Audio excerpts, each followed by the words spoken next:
All right, guys, we are back for another daily drop here at TarHeelIllustrated.com. I'm Jacob Turner. He's Andrew Jones. Decided to bang out a quick one after recording our three things following Carolina's loss to Stanford. We're still in the Smith Center. Going to bang this one out real quickly and do a little bit of a look ahead, kind of discuss, because of losing to Stanford, what lies ahead for North Carolina. Very tough 6-game stretch coming up, and kind of just discuss the situation that the Tar Heels now find themselves in because of the loss to the Cardinals. So, AJ, real quickly before we dive into this, I want to talk about 3 campaigns we have going on right now. We are on the race for hitting milestones for followers and subscribers at Facebook, Twitter, and YouTube. So, guys, on Twitter, we're trying to get to 40K. On YouTube, we're trying to get to 20K. And on Facebook, we're trying to get to 12K. We're trying to hit all those milestones by March 1st of this year. So, about a month and a half or so left to see if we can hit all 3 of those. And AJ, real quickly, tell the people what they can be entered for or potentially win if they do subscribe and help us get to that milestone. All right, for Twitter, if we hit it, anybody who signs up, now on to when we hit 40,000, we're going to randomly choose 3 people to get 1 year free sub, THI. Facebook, we're going to do 2 people. And YouTube, we're doing 1 is going to win 2 years. Mm-hmm. I might be willing to do 2 if we can get that thing to 20. Yeah, I think it'd be worth it if we can get that to 20 by March 1st. Absolutely. I might be willing to do 2 people for 2 years or 3 people for 1. I'm going to do 1 for 2 for sure. So I'm not sure. You know how I get. I like these kind of things. It's fun. You love the milestones, and I may just decide to say, what the hell? I'll go ahead and give 2. So yeah, we may even do more. Rivals might have something to say about it, but I want to get people in, and we want to bring people in the tent. So let's have some fun with it. Yeah, absolutely, man. Yeah, so you guys make sure you go ahead and like us, our Facebook. You can find that in the link description below. Follow us on Twitter. You can find that in the link in the description below, and obviously YouTube. You can just scroll down, hit that subscribe button right now. To do it right now before you forget, because I promise you will forget as we get later into this topic. But AJ, again, like I said earlier, we're going to just kind of talk about where the situation Carolina finds itself in ahead of a 6-game stretch that's maybe not even arguably the toughest 6-game stretch of the season. It's definitely the toughest 6-game stretch, in my opinion, that Carolina's faced in quite a while. So I'm going to run through it real quick. It starts Tuesday night at Wake Forest. The conference part of the season for sure. Yeah, absolutely. Tuesday night at Wake Forest, 9 p.m., just a horrendous spot for Carolina. They've had some dismal performances there over the last, since I've been at Tar Heel Illustrated over the last 6 years. So I think that's going to be a very, very tough game for North Carolina, followed by Boston College at home on Saturday. Then they go to Pitt and Duke. Pitt's on Tuesday, and then at Duke on Saturday. We all know how that game is. And then they face Pitt again at home on Saturday, so a week off of that game.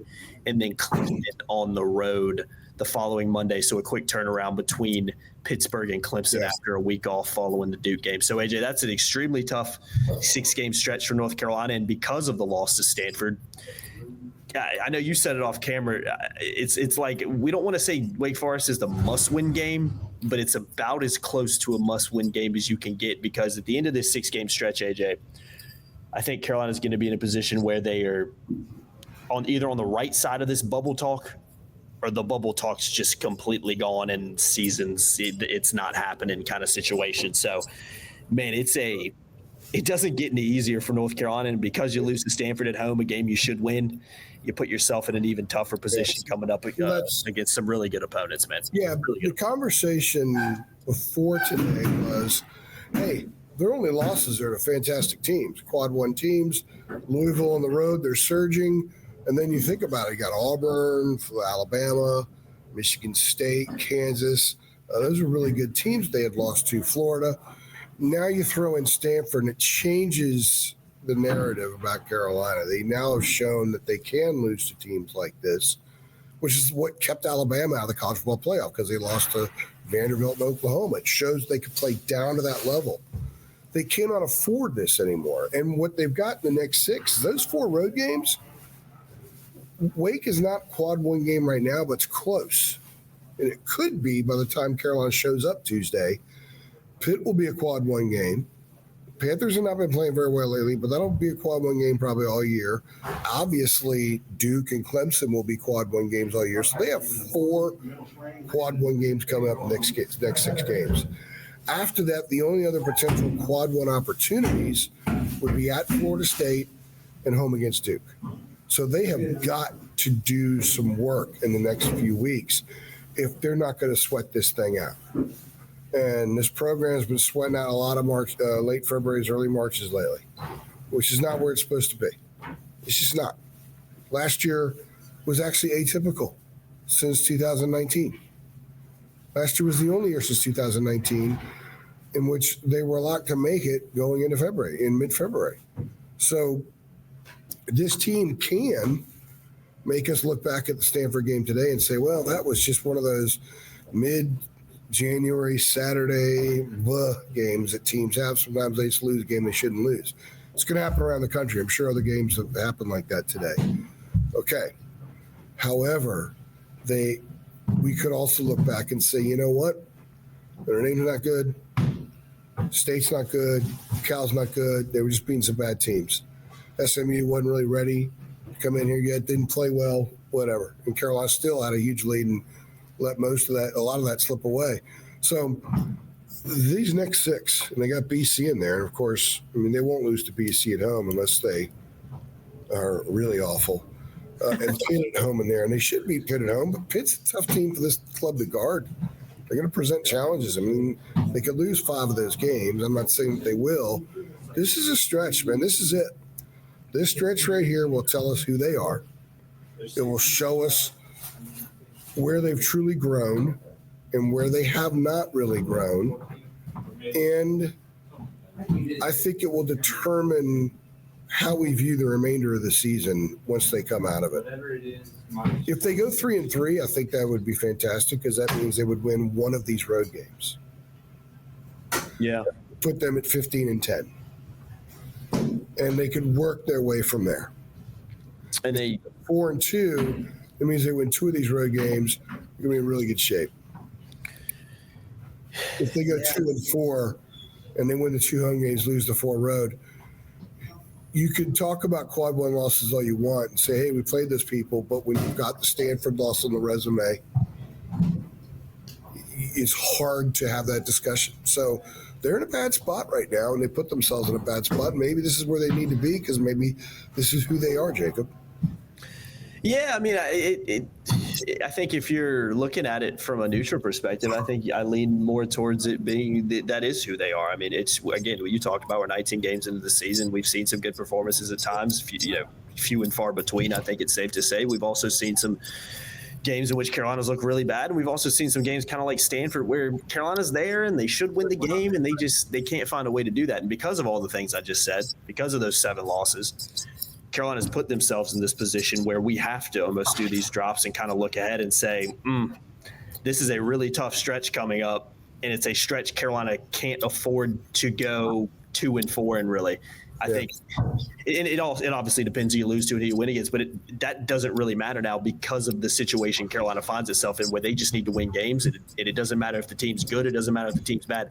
They need to beat anybody and everybody they play to boost that resume because of the league being so down. So, yeah, man, it starts at Wake Forest on Tuesday night. But, I mean, AJ, we've seen some stinkers in Winston-Salem in recent years. Is that a game after what you saw today that you have a lot of confidence that Carolina goes there and wins 9 p.m. tip-off? Oh, I mean, I'm not confident in that.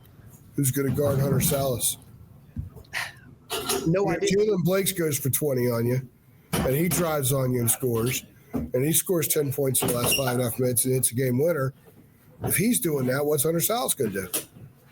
Yeah. You know what I mean? I completely get it, man. We've seen some just horrific performances. I don't think Wake's that good, but Wake's been really good in Winston-Salem against Carolina. Of course, most of these Carolina teams we're talking about are pretty mediocre. Yeah, that's a good point. And I think right now it's a mediocre team. The resume says that, so I'm not going to argue with the resume. Yeah, no, you can't. This stretch is vitally important, and I'm not going to call this a must-win game, but it is a win or you're in a lot of trouble kind of game.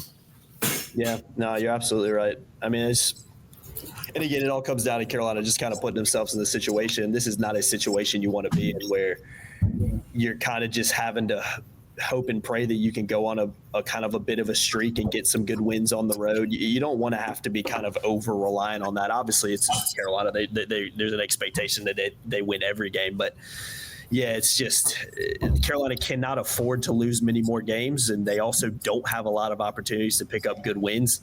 Yeah, they have some opportunities coming up, so they do right now. They need to take advantage. I'm very curious how they shake this. Me too. Because I think I said in there are three things. I think the building was stunned that they lost the game. I think the media was. Yeah. You know, a lot of us were very quiet. As soon as the game ended, we're all doing our end of game stuff. Very quiet. Usually there's chatter because right up until Blake hit that shot, I never thought they were going to lose a game because it seemed like they had, since they've been playing better and Stanford. I find it very interesting that the vibe I got talking to some of the players afterward and almost the numbness of Hubert talking to us, that they're really surprised they lost. Before they could explain it away and say, man, Florida's just a really good team. I mean, this is Kansas. This is Allen Fieldhouse. We feel pretty good about our comeback. Hey, it's Alabama. They're awesome. But this is Stanford at home. I mean, a guy that not rode the bench, but was a distant reserve for Duke beat us.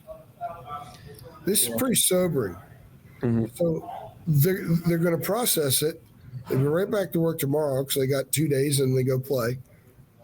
I'm very curious how they respond. I thought they were the loosest I've ever seen them in warm-ups today. And then we're recording this Saturday, obviously still at the Smith Center. I'm very curious to see how they're going to come out and play. And I'm very curious right now because we talk psychology of sport all the time, and it's such a big thing. But what happens if Wake gets out to a 20-10 lead? What prongs pop up and say, not tonight? Yeah. Or do the prongs stay dormant and they just don't pop up? It's going to be very interesting. Very interesting. I think this game may tell us a lot. All these games tell us stuff. The Campbell game told us stuff, right? We try to squeeze everything we can out of it. Sometimes it may seem like we're over-analyzing. I think right now, 19 games in, given where this team is and what it's facing, it's not over-analyzing right now. They're in a very, very difficult situation, a bad spot they put themselves in. And they have a wonderful opportunity to climb out of it and be way on the right side of the NCAA fence when they get through it. And what if they go 5-1, lose at Duke, or win those other games? Yeah. They pick up 3 quad 1 wins. That'd be massive, great. Man. And UCLA wins and get Dayton on a roll. Sunday got 5, and they're sitting pretty on Selection Sunday. And still got FSU on the road and Duke at home. But that's why they play these games, and we just don't chat about them. Yeah. I mean, it could happen. I think most Carolina fans and us, I think I speak for both of us, I don't think any of us really expect that to happen, a 5-1 kind of run here, based on what we've seen, against Stanford and even before. They have the talent to. Yeah, they do. They have the talent to win at Wake. There's no reason they shouldn't win at Wake. No reason they shouldn't blow out BC. There's no reason they shouldn't go win at Pitt. They're more talented than Pitt. Duke should knock the crap out of them. Duke's so much better than everybody else. Carolina, I think, has more talent than Clemson, but Clemson's very well put together. And they're big, and, Shefflin's going to grab 80 rebounds that game. There's some mismatches on that team, for Carolina. So, but this is North Carolina, man. I know. We're not talking about Georgia Tech trying to fight its way into a tournament bid for the first time in however many years. This is North Carolina. We have these conversations in January almost every year now. I know. That's not right. 2019, since then, last year's the only time there were no conversations about if they make the NCAA tournament. Because they were not a lock at this time in any of those other seasons. That's a problem. And that problem is hovering over this program right now.